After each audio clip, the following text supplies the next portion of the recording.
Alright, this is the fourth video where we are going through solutions for the handout using the index refraction handout 1. Question 4 reads, diamond has a refractive index of 2.42, which we've listed here.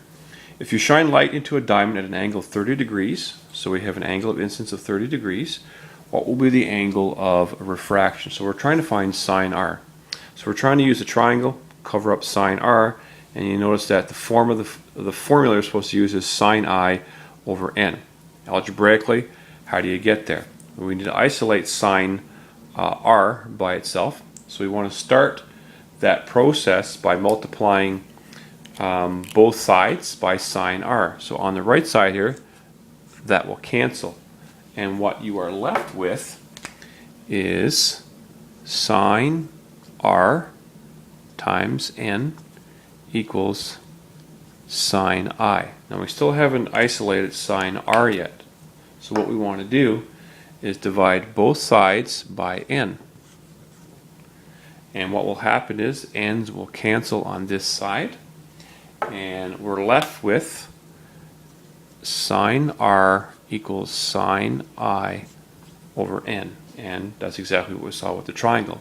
Now all we have to do is actually substitute our values. So it becomes sine 30 over n, which is 2.42.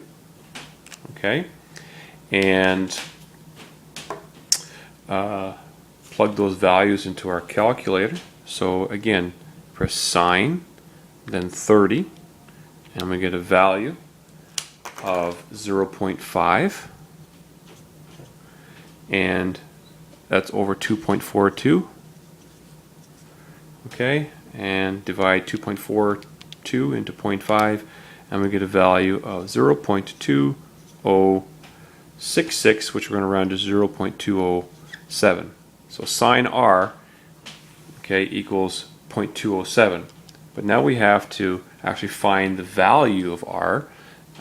So what we have to do is find the inverse of sine r. So if you go to your calculator, you'll notice that where the sine button is, there's sine -1. So what you have to do is second function, press sine -1, and plug in the value of 0.207, and click your answer. And what you'll find is that the answer is 11.9 degrees.